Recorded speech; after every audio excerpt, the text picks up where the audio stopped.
जय महाराष्ट्र मित्रांनो, मी संदीप सोरोने आपले या नवीन प्रॅक्टिकल सेक्शन मध्ये सहर्ष स्वागत करतो. तर आज आपण बघणार आहोत विंडोज 10 इन्स्टॉलेशन.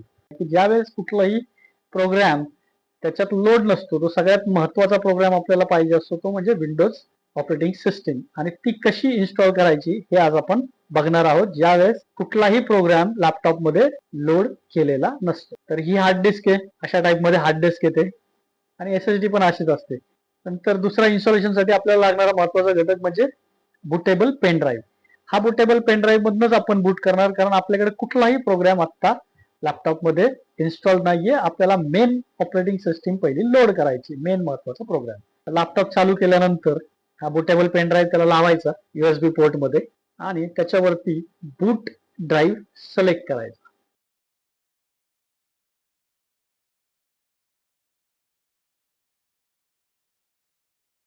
ही बूट विंडोज असते, त्याच्यामध्ये बूट ड्राईव्ह सिलेक्शन साठी वेगवेगळ्या फंक्शन कीज दिलेल्या असतात. प्रत्येक लॅपटॉपसाठी त्या वेगवेगळ्या असतात.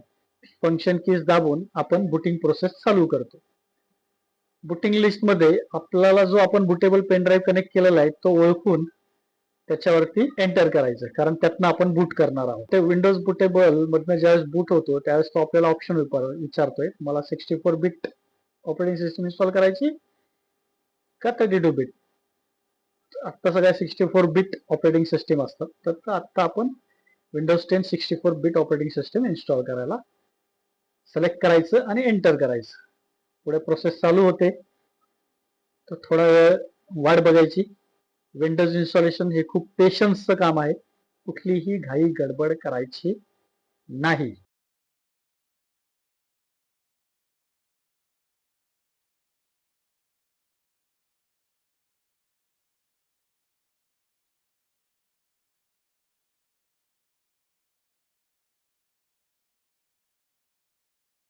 आता आपला लॅपटॉप पेन ड्राईव्ह मधनं बूट झालेला आहे. तो मायक्रोसॉफ्ट विंडोज 10 आपण लोड करत असल्या कारणानं तो आपल्याला विचारतोय कुठल्या लँग्वेजने पुढे जायचं. तर शक्यतो इंग्लिश लँग्वेज घ्यायची.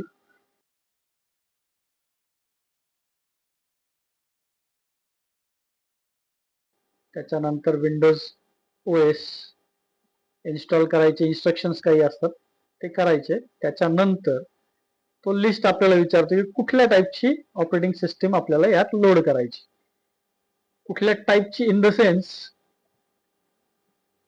विंडोज 10 मध्ये बरेच प्रकार असतात. म्हणजे सुरुवातीचं जे सॉफ्टवेअर व्हर्जन आहे त्याला होम बेसिक, थोडस ऍडव्हान्स आहे ते प्रीमियम, होम प्रीमियम म्हणतात. तिसरं आहे त्याला प्रोफेशनल म्हणतात. तिथं दोन ऑप्शन विचारतोय तुम्हाला की अपग्रेड करायचे तुम्हाला विंडोज का नवीन ड्राईव्ह वरती इन्स्टॉलेशन करायचं. पुढच्या स्क्रीन मध्ये तो तुम्हाला आपली हार्ड डिस्क दाखवते, अनअलोकेटेड दाखवते. तिथं अनअलोकेटेड म्हणजे ती आता ब्लँक आहे, नवीन हार्ड डिस्क आहे म्हणून अनअलोकेटेड दाखवते. पार्टिशन्स तयार करावं लागतात. पार्टिशन म्हणजे कंपार्टमेंट तयार करावं लागतात हार्ड डिस्क मध्ये, वेगवेगळे कप्पे. तर त्यातला जनरली आपण सी ड्राईव्ह साठी आता पूर्ण 500 जीबी हार्ड डिस्क असल्यामुळे त्यातला आपण विंडोज इन्स्टॉल करण्यासाठी साधारण 100-150 जीबीचा एक कप्पा बनवायचा आणि राहिलेला कप्पा डेटा स्टोरेज साठी. जे आपण विंडोज साठी पार्टिशन बनवलंय त्याला सिलेक्ट करून नेक्स्ट वरती क्लिक करायचं किंवा इन्स्टॉल वरती क्लिक करायचं. तर ही प्रोसेस पुढे चालू होऊन जाते. शक्यतो ज्या कप्प्यामध्ये आपण विंडोज इन्स्टॉल करणार आहोत तो कप्पा कमी साईजचा ठेवायचा आणि दुसरा कप्पा जो ठेवायचा किंवा दुसरं पार्टिशन जे ठेवायचं तर ते जास्त ठेवायचं. आणि स्टोरेज शक्यतो क्लायंटला सांगायचं की तो डी ड्राईव्ह मध्ये करायचा. इन केस आपली विंडोज करप्ट झाली किंवा व्हायरसमुळे बंद पडली कुठल्याही कारणाने, तर आपल्याला परत ती इन्स्टॉल करताना डेटा न जाता इन्स्टॉल करता यावं. आपण जो ऑपरेटिंग सिस्टीमचा सेटअप करत आहोत तो प्रामुख्याने 3 टप्प्यात चालतो. तर पहिल्या टप्प्यामध्ये पूर्णपणे आपल्या पेनड्राईव्ह वरती असलेल्या फाईल्स ह्या हार्ड डिस्क मध्ये लोड होणार आहेत पार्टिशन केल्यानंतर. ठीक आहे, त्या पूर्णपणे इन्स्टॉल झाल्यावरती दुसऱ्या टप्प्यात तो अप्लाय होणार आहेत किंवा त्या एक्झिक्यूट होणार आहेत आणि मशीन हे रिस्टार्ट होतं. ऍटलिस्ट एक 2 ते 3 वेळेस मशीन सेटअप प्रोग्राम लोड करताना रिस्टार्ट होतं. तर पहिला टप्पा त्याचा कंप्लीट झालेला आहे. पहिला पार्ट सेटअपचा कंप्लीट झाल्यानंतर आता दुसऱ्या पार्टमध्ये तो रिस्टार्ट होऊन सुरुवात झालेला आहे. याच्यामध्ये तो लॅपटॉपला जोडलेले, लॅपटॉपच्या मदरबोर्डला जोडले गेलेले डिव्हाइसेस किंवा त्याचे पार्ट जसे की RAM, processor, hard disk, keyboard, touchpad, CD ROM, screen या गोष्टींचे लागणारे प्रोग्राम्स तो एक्झिक्यूट करतो. त्यांना चालवण्यासाठी लागणारे प्रोग्राम रन करतो आणि त्या डिव्हाइसेसला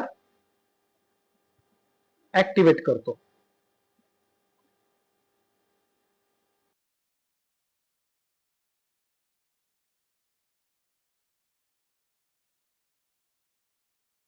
त्याच्याशी निगडीत असणाऱ्या सर्व्हिसेस चालू करतो, जेणेकरून ते स्मूथली रन होतील आणि ह्या प्रोग्राम बरोबर इंटरॅक्ट करतील. कारण ऑपरेटिंग आपण बघितलं होतं की ऑपरेटिंग सिस्टीम म्हणजे लॅपटॉप हार्डवेअरला चालवण्यासाठी असणारा प्रोग्राम आणि तो युजर आणि मशीन यांच्यातला एक कोऑर्डिनेटर आहे किंवा मध्यस्थ आहे. कारण मशीनला आपली लँग्वेज कळत नाही आणि मशीनची लँग्वेज आपल्याला कळत नाही. म्हणून ऑपरेटिंग सिस्टीम हा त्यातला मध्यस्थ आहे आणि तो आपल्या दोघांमध्येही कम्युनिकेशन घडवायचं काम करतो.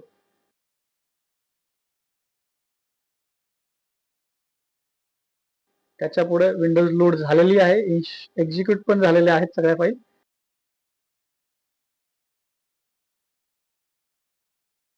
त्याच्यामध्ये आता तो कंट्री सिलेक्शन विचारतो. तर कंट्री सिलेक्शन ऑब्विसली आपण इथं इंडिया सिलेक्ट करायचे. महाराष्ट्रात आहोत तर इंडिया सिलेक्ट करतोय आपण. ठीक.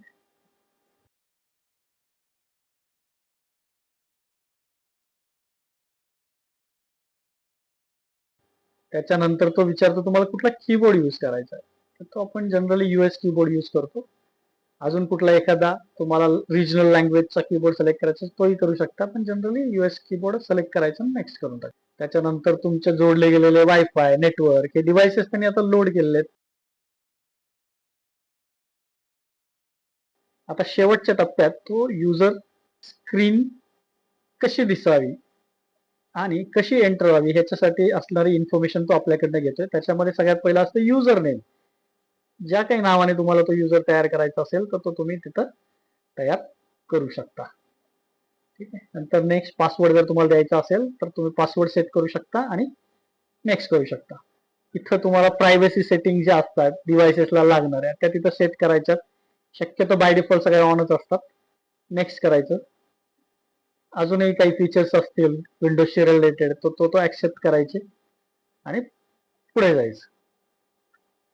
मग ह्या फायनल टप्प्यामध्ये तो जे काही आपण इन्फॉर्मेशन दिलेले आहे, जे काही हार्डवेअर आहे त्यांचं इन्स्टॉलेशन पूर्णपणे झालेलं आहे आणि त्याला आपल्याला एक युजर इंटरफेस तयार करून द्यायचा, जेणेकरून आपण मशीनशी कम्युनिकेट करू शकतो किंवा मशीन वापरू शकतो. फायनल स्टेप तो आता कंप्लीट करतोय. त्याला थोडा वेळ लागू शकतो. म्हणून तर म्हणलं होतं आधीच सुरुवातीला की आपल्याला खूप पेशन्स पाहिजे आणि हा व्हिडिओ तुम्ही व्यवस्थित बघा. कारण या व्हिडिओमध्ये तुम्ही जर हे इन्स्टॉलेशन करायला जरी शिकला तरी कमीत कमी 500 रुपये तरी तुम्ही कमवू शकता एका इन्स्टॉलेशनचे. त्यामुळं व्यवस्थित व्हिडिओ बघा, परत परत बघा. काही डाऊट्स असतील तर कमेंट्स मध्ये विचारा.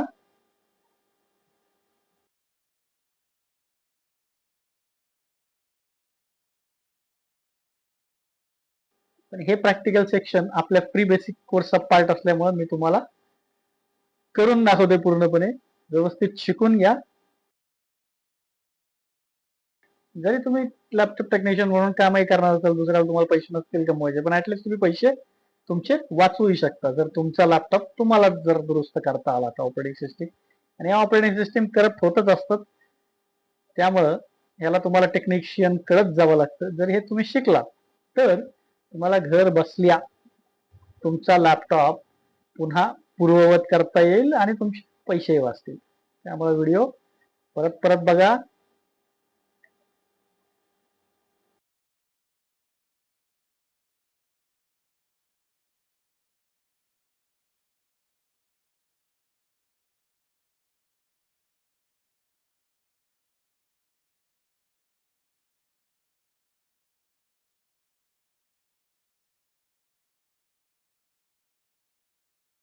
हा डेस्कटॉप आलेला आहे. विंडोज ही पूर्णपणे लोड झालेली आहे. त्याच्या याच्यात सेटिंग्ज असतात. त्याच्यामध्ये तुमच्या डेस्कटॉपला असणारा वॉलपेपर, तुमचं रिझोल्युशन, तुमचा टास्क बार कसा दिसणार आहे, ह्या गोष्टी तुम्ही इथनं सिलेक्ट करू शकता. तुम्हाला पाहिजे तो वॉलपेपर तुम्ही सेट करू शकता. ह्या गोष्टी सगळ्या सेटिंग्ज मध्ये असतात. परत डेस्कटॉप वरती असणारे आयकॉन्स, कुठले आयकॉन ठेवायचे, कुठले नको आहेत, हे तुम्ही इथनं सिलेक्ट करू शकता.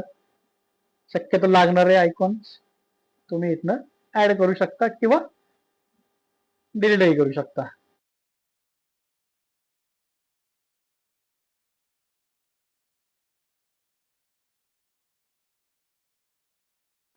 हे पूर्ण झाल्यावर डेस्कटॉप आपला पूर्णपणे वापरण्यासाठी रेडी झालेला आहे. त्याच्यामध्ये सगळ्यात महत्वाचा जो आयकॉन असतो तो म्हणजे धिस पीसी.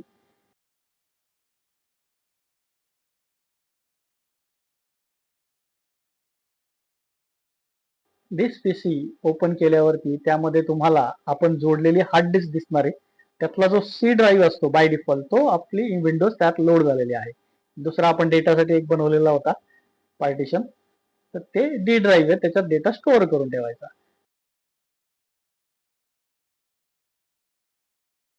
आता विंडोज लोड करताना जे काही ड्रायव्हर्स, जसं की तुमचं wifi, screen resolution, keyboard, Mouse, हे तुमचं डिव्हाइस मॅनेजर मध्ये असतं. सेटिंग मध्ये जाऊन तुम्ही डिव्हाइस मॅनेजर सिलेक्ट केलं तर त्याच्यामध्ये सगळे डिव्हाइसेस कनेक्टेड असणाऱ्या लॅपटॉपला डिव्हाइसेसची लिस्ट दिसते.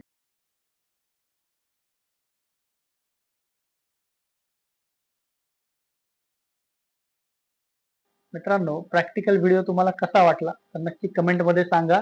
काही प्रश्न असतील तर कमेंट मध्ये विचारा, त्याची उत्तरे मी तुम्हाला नक्कीच देईल.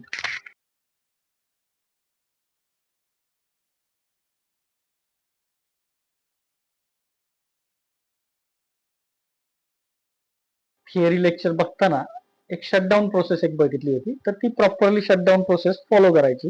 तर भेटू पुढच्या अशाच व्हिडिओमध्ये. जय महाराष्ट्र.